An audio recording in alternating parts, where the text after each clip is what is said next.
Jai Ma Kamakhya, Jai Bhairava, Jai Madana.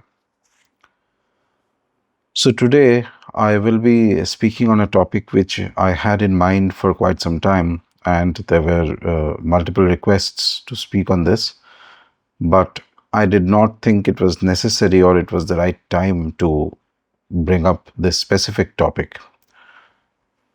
So many of you, almost everybody on the internet who has any sort of interest in spiritual topics related to the Shaiva, the Shakta path, must have heard of the text called Vigyaan Bhairava Tantra. So Vigyana Bhairava, as we are aware, comes from the Kashmiri Shaiva tradition, Kashmiri Bhairava tradition. Scholars say that it is a text that was perhaps composed around 7th, 8th century or maybe even earlier than that. And then there are terrific commentaries that were written first in the 11th century by a disciple of Abhinavgupta, and then later on there were other scholars in more recent times who have written on this text, explained the nuances of the text. So all that is wonderful, but today I'm going to focus on what exactly is the essence of the whole text. What is it? Why is it important? Who should approach the text and who should stay away from the text? And all this is based on the point of view of an upasaka. It is extremely important to understand that a sadhak, an upasak, is very different from a scholar, a commentator, somebody who writes books, somebody who writes theses, somebody who teaches in classes. That's all wonderful in its own domain, but that means nothing in the field of actual sadhana, because sadhana requires a huge amount of practice.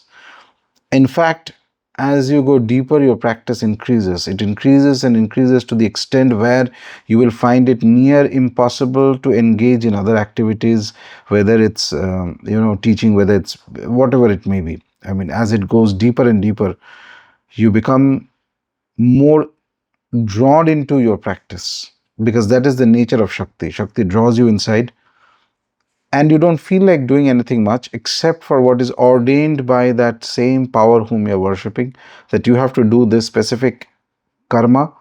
Then that becomes your dharma, and that is what you keep doing, and you don't much bother about the results of it, because the real joy that you derive is from the practice. And as a confirmation of what I'm saying, as one goes deeper into the tantric practices, you will see that the number of devatas you worship, the angas you worship, the parivaras you worship actually keeps increasing. And it reaches a stage where you will finally have to spend exorbitant amount of time doing the sadhana, not as a force, but as something that you enjoy and like, and you will hardly find time to do many other activities. While that may not be necessary for every individual, but this is just to give you an idea that between a scholar and upasaka, there is a huge amount of gap, and it is organically understood and respected by the Indian culture for centuries and on. So there's no question about that. Whenever there are instances of great people who have been both scholars and upasakas at the same time, but the judgment is actually made by society, depending on if you are an upasaka of a devata and you have gone very deep into your practice, there is going to be a reflection of that energy in and around you. It is inescapable. You cannot fake it. You cannot pretend to be something that you are not. That energy will reflect in the aura. And anybody who has slightest amount of discrimination will be able to figure out whether that Shakti is present or not. If that Shakti is not present, that means that that specific individual, regardless of how much theoretical knowledge he or she may be having, still has a long way to go in sadhana. So this background is important to understand. I have mentioned it earlier too, but it is good to repeat certain things, because if I keep repeating them and if you keep listening to it, it kind of gets drilled into your subconscious. It molds your thinking process, and it molds how you govern your own life, how you govern yourself in the path of sadhana. That is very, very important. In fact, I the people, a handful of people whom I personally guide. So I tell them that you should read texts of sadhana, but never should a situation come where there is more amount of time you're spending on reading than on actually doing the sadhana. So if you have spent 1 hour reading a text, a shastra, then you should spend at least 3 hours doing sadhana. That should be the ratio. Otherwise, you are inevitably going to misdigest the text. The texts that we have, the shastras, are loaded like capsules of power. But those power only reveals when you are doing sadhana. If you're not doing sadhana and you are still just reading the text and then you are intellectualizing the whole thing and feeling happy about it, then you are already caught in the maya of the whole thing. And maya of the text, maya of the deity, whose power resides in the text. And that itself will lead the individual into an offbeat tangent, which is not perhaps the aim of the path, neither will it reveal the deeper experiential secrets of the path.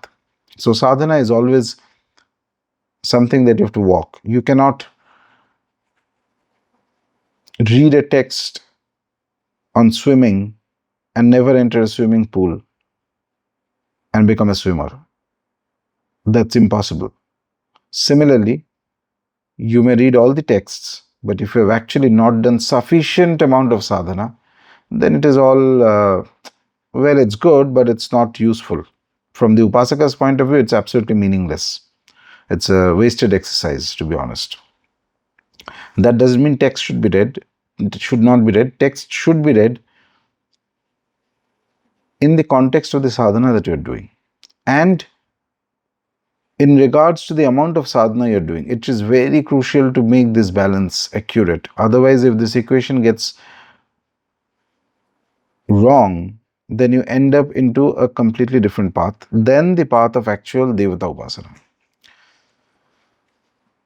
With this background, we come back to Vigyaan Bhairava Tantra. The first and foremost thing that you realize is that the name of the text is Vigyaan Bhairava. Vigyaan, what exactly is Vigyaan?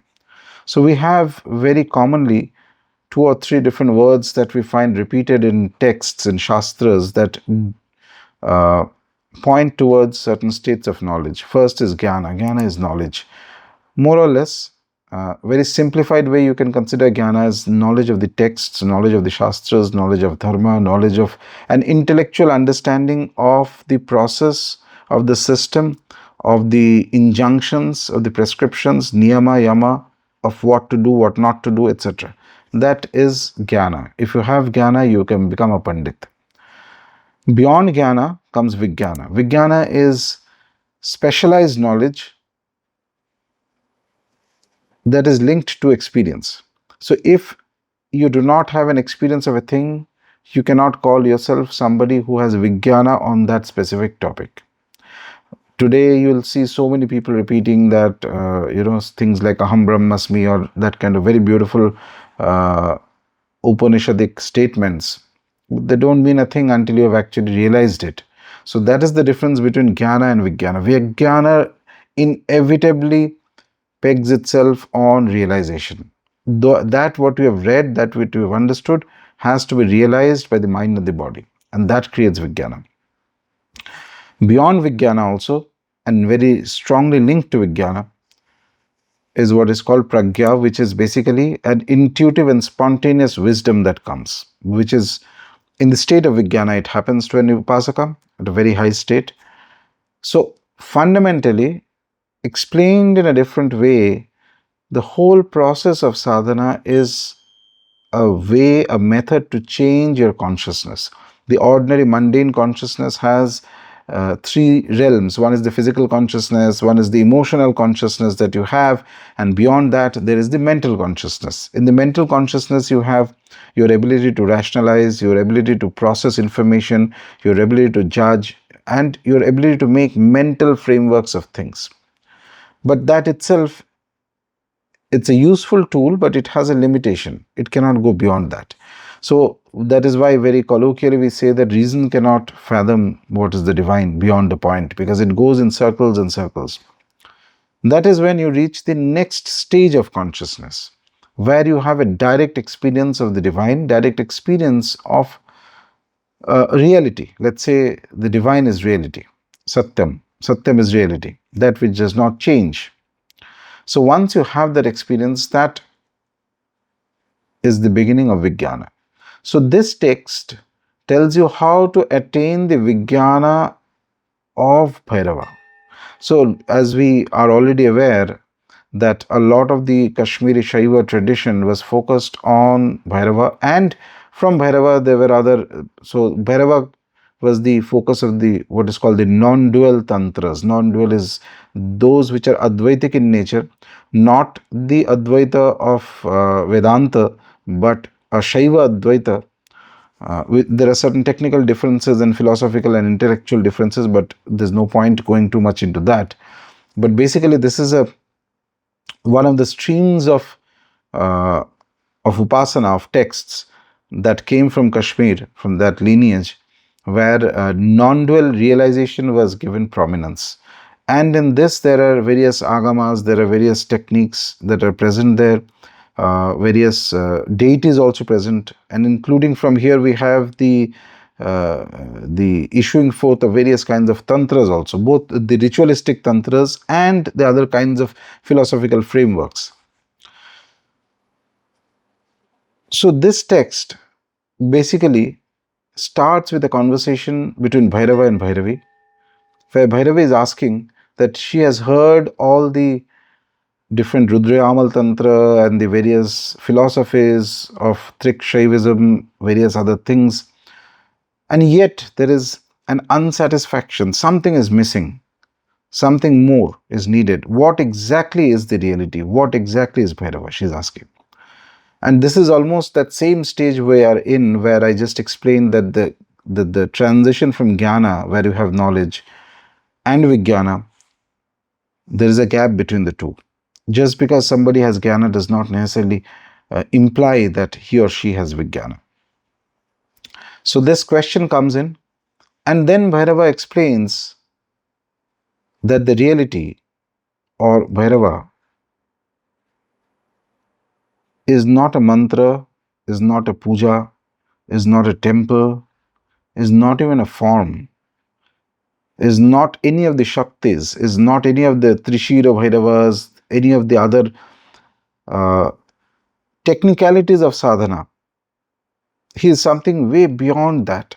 He is something that is not just a deity, but fundamentally is a state of awareness. And that awareness is called Bhairava. That awareness is present at all times, continuously, all around us.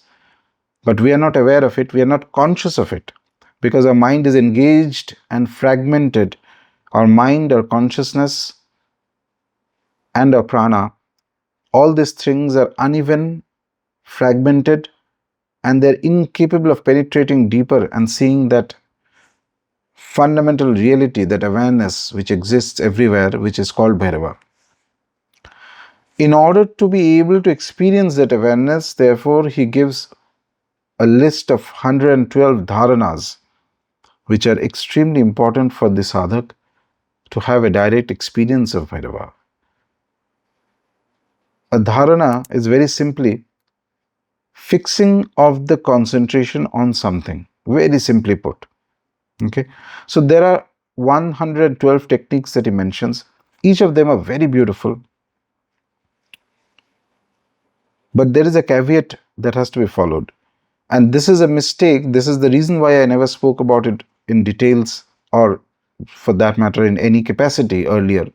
Primarily because while it uses the word Tantra, this is a text of Dharana. This is not Tantra in the traditional understanding that we have, where there is a mandala, there is a puja, there is a yantra, there is a mantra, there is nyasa, there is achman. Nothing of that sort is there. This is basically 112 techniques of Dharana, which lead one from the mundane consciousness to the Vigyana of Bhairava, to the awareness of the Bhairava state. Bhairava is not a deity here, he's a state of being, and which is different from the ordinary state of being that we are, which is enmeshed in darkness, enmeshed in ignorance, enmeshed in a fragmented consciousness. Many people have read this text, many people praise it sky high, which is all wonderful. But the unfortunate reality is that most people that I have encountered who speak of Vigyana Bhairava, I did not find them to be having even the slightest fragment of Vigyana on Bhairava. It's, as I mentioned, the moment you have a direct Anubhuti of a Devata, and that Anubhuti is a very ripe and mature one, not a fleeting thing, something that is authentic, something that is genuine, something that sticks to your being, it automatically causes a change in your aura, in your Shakti, in your whole environment around you. And anybody with the slightest amount of discrimination will be able to figure out who has had an actual Anubhuti, who has experienced Vigyana, and who is just, uh, sprouting things he or she might have read in a text. And they may all sound very intellectual and beautiful, but that means nothing in terms of actual sadhana. So that is why we have to avoid the trap of intellectualizing this text. This is a very powerful text, extremely beautiful text. Not just powerful, powerful is one thing. It is an extremely beautiful text. Perhaps I have not come across a text that is as beautiful as this when it comes to dharanas. But it will only work for somebody who has already gone through and is still going through the normal process of Bhairava sadhana. Years and years if you practice sadhana, and you have done enough amount of japa, and you are still doing puja, japa, etc., you are doing the Vishesh sadhanas, you are thinking of Bhairava, and you are very keen to experience Bhairava, and you are doing the sadhana no more in the initial stages just because it is a very cool thing to do, or because you had some problem and it got solved. No, you are doing the sadhana because you feel you have to experience Bhairava, you have to know what is Bhairava. You have to step out of conceptual knowledge that you have acquired, second-hand knowledge that you have gathered from anywhere in the world. Be it a text, be it a video, be it some guru who have told you, that is all right. But there is something more than that. Again, this is like, reading about salt. Where is salt taken from, what is the process of making it, and what is the process of putting it into food, and how does it taste, and this and that, and you read 10 dissertations, 10 PhDs on salt, and yet you have no idea how it tastes. This is the difference. So when that yearning comes inside the soul after doing Bhairava sadhana for long, that I need to have an Anubhuti of Bhairava, I need to see what is Bhairava, I need to understand what is Bhairava. When you say, I want to see Bhairava, you have to ask yourself, what does it mean to see a deity? They have a form, but they are also formless. If you read the Bhairava Stutis, you will see whether the Vatuka Stutis or even the Rahasya Namas of Kala Bhairava or other Shastra Namas, you will see that there are references to his state being Nirakara as well. So if something is Nirakara, how does he acquire form? So you have to ask these questions to yourself as an Upasaka, and don't be in a hurry to answer, because each of these questions are a doorway to higher experience. So only for that kind of a sadhak who has done sufficient sadhana of Bhairava for years, and that yearning has developed in the soul, that maturity has developed, then he or she should approach this text. And that too, you don't need to read the whole text fully right from the beginning, or in a hurry, or in a, kind of to show that, see, I've read this text and I know so much and all that. That's all rubbish and nonsense. You go to this text very slowly, very steadily, with a lot of reverence. And slowly you pick up 1-2 techniques from this and integrate it into your sadhana. That is the way to go about this text. So all this 112 dharanas you cannot do. Nobody can do actually. It will take you lifetimes of effort. Even if you are the greatest Bhairava Siddha alive, still it will take you lifetimes of effort, because each of these states, as it mentions, is like it's a method to cause a complete shift, a 180-degree shift in your perspective, in your normal day-to-day consciousness. For example, and I'll tell you 4 or 5 of these techniques which I have found to be very useful. Few of these techniques. You can choose any one of them and then practice that along with the Bhairava sadhanas that you do. So remember, there are few things. One is puja of a devata. One is japa of a devata. Then along with that, to supplement it, you have yantras, you have homas, you have various other techniques, etc. Beyond that, there is a meditation on the deity. Dharana. When you are doing dharana, Do not keep rolling your japmala. Nothing is needed. Nothing. You don't have to do achman also. So basically, the dharana should be done after you have finished your basic puja, japa, whatever nitya upasana is finished. Then you sit down and do this dharana. So one of the first and most interesting dharanas that I found very useful is that when you're breathing out and you're breathing in, the moment the breath goes out and then it turns in, between the two, there is a shunya. There is a void. We don't notice it because it happens so fast. Same way, when the breath goes in and then it turns round, there is another gap, a shunya there. Again, we don't notice it because our consciousness is not, the day-to-day consciousness is very fragmented, very distracted. There is no Shakti in it because it's very frivolous, so it runs from here to there. And we live in the age of the internet and the age of constant, distractions. Something is happening here, something is happening there. Some politician is doing this, some match is going on. So there is always pull on the consciousness running here and there and everywhere. So it's already distracted and it misses those gaps very easily because you are not even aware.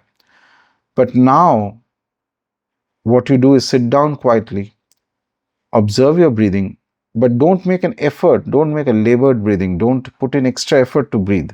Just normally keep calmly breathing.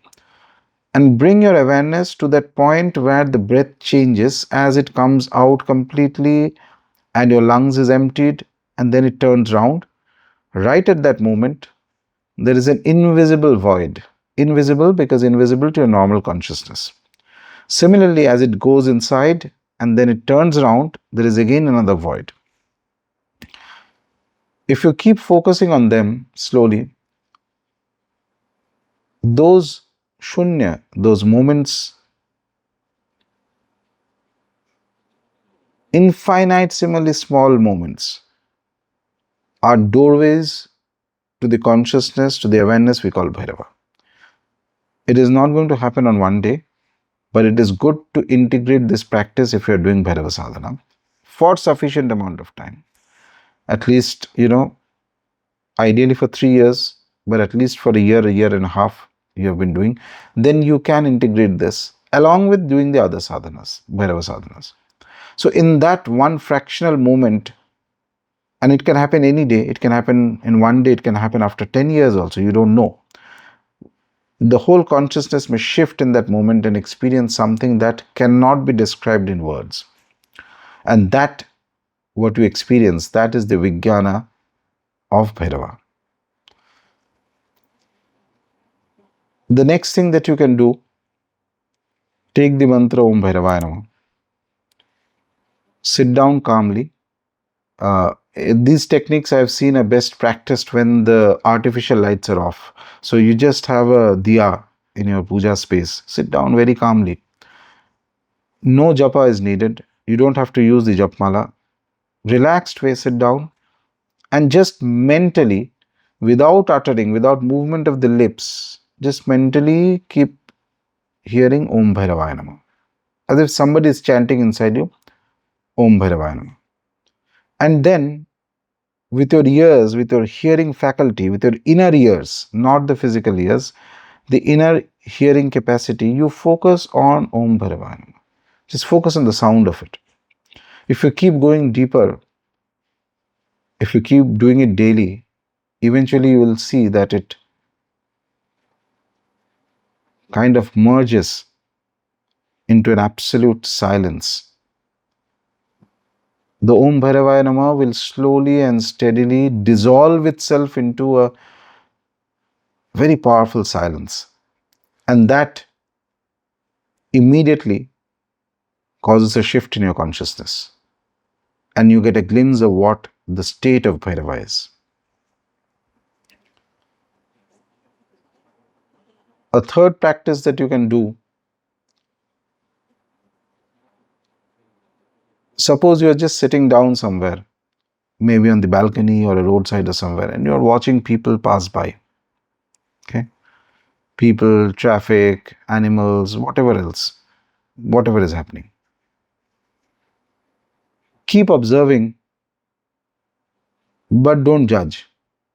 That's the human problem we have. So everything we see, there's a constant running commentary in the head that is going on. Oh, he is doing that, she is doing that. Oh, that person is thin, that person is fat, that person is walking like this, that person is speaking like that, etc. No, that commentary is irrelevant.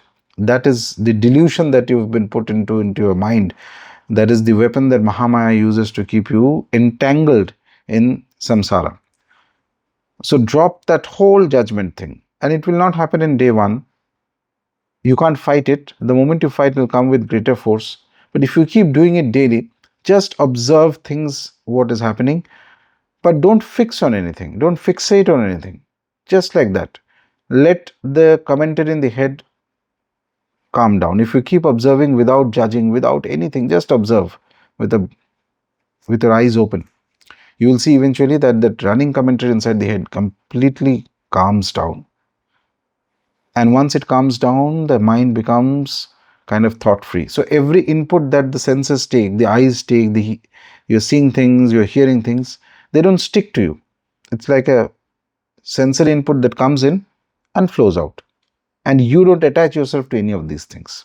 So this whole movement, as it comes and it goes, and you keep repeating it daily, eventually the mind will become very, very calm. And in that state, then suddenly one day you will realize that just below the surface of your mind, of these visual and the auditory impulses that you are getting from around you, there is a very steady throbbing awareness, and that is Bhairava. Another technique that you can use, between every thought that passes through your mind, whatever is the thought, between one thought to another. So normally, it's like a running commentary happening inside your head. Constantly, I have to do this, I have to do that. In between, there is a memory of somebody who might have told you something negative, and then suddenly it pops up in your head and you feel bad about it, or you think, oh, that person said something to me, I got cheated, this, that, etc. So there is an emotional attachment to thoughts that are constantly flowing in the head, which itself is due to the heavy burden of karmas that we inherit from our own activities in past lives. But suppose if you notice carefully, you will see that between one thought and another, there is again a void, a shunya. It's very small, but it exists. Very minute, very infinitesimal, but there is a very distinct shunya state between two thoughts. Once you become aware of that shunya state, then slowly your thoughts will dissolve and that silence will increase in your mind. Once that silence increases, you become aware of a greater reality that exists beyond all these things. That itself is Bhairava. Because remember, Vigyana Bhairava, here Bhairava is not a deity. He starts right at the beginning. He's telling that he cannot be attained through mantra, through japa, through puja. So is that a contradiction to mantra japa? No. Each Devata has various realms of Anubhutis. A deity is not confined like a human being. A deity's consciousness is very vast, eternal.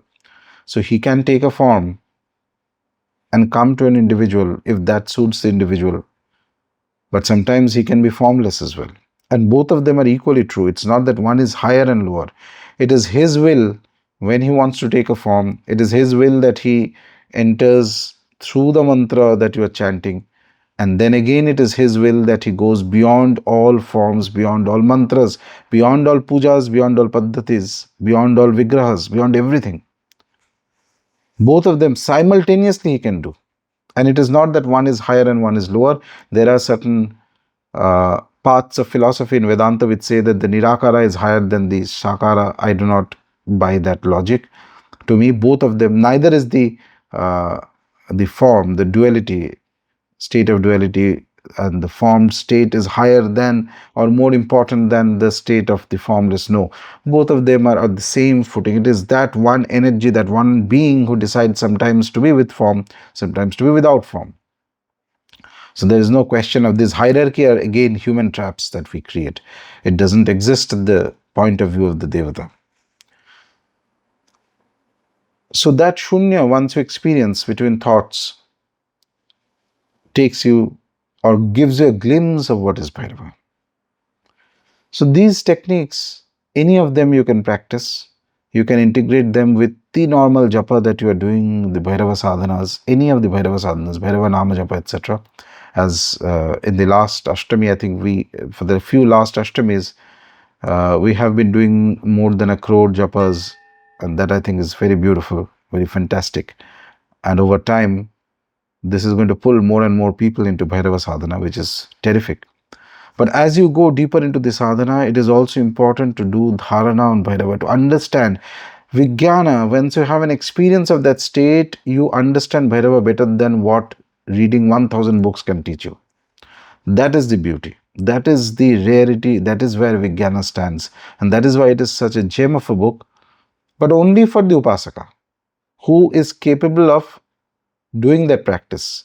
So it's not like I am an Upasaka of Ganpati and then suddenly I pick up Vigyana Bhairava and then, oh, it's such a wonderful book. Yeah, but there's a contradiction, remember that, I mean, I don't want to put it so bluntly, but it's the same way, like if you have a guru, the guru's guru should also be of the same parampara, of the same kind of practice, and so should the guru's guru's guru. 3 generations of gurus of the same kind of practice has to be there.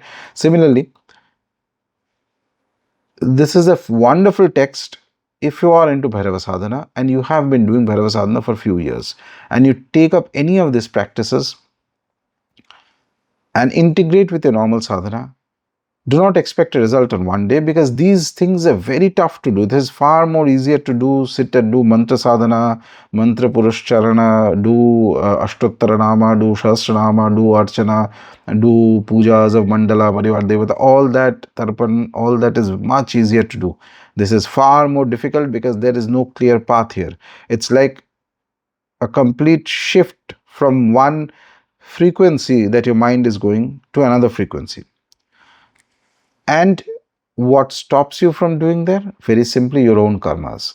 The reason we do not experience Bhairava immediately, if your consciousness is very pure and freed from past karmas, the moment you utter the word Bhairava, you should immediately have an experience of it. But it doesn't happen to anybody because your consciousness is clouded by karmas that you have inherited from your past lives, which is present even in the physical body, the mind, the emotional body, etc. This whole baggage is being carried. Once that baggage is dropped, in order to be able to drop that baggage, one has to both do the sadhanas that one does, the mantra sadhana, etc., and then integrate these meditative dharanas. And together you have a far stronger chance of having an experience of Bhairava. Mind you, this is not for material prospects and all that. If you are still stuck with the idea of gaining certain material from Bhairav sadhana, then this is not for you at all in the first place. But if you have done sufficiently and the soul has reached a state where it craves for, it yearns for a direct experience, for Anubhuti, for Vigyana, then and only then you start this practice. And like all things, you keep doing this. And even if you try it for 10 minutes every day, take one of those practices, any of these, the techniques that I mentioned.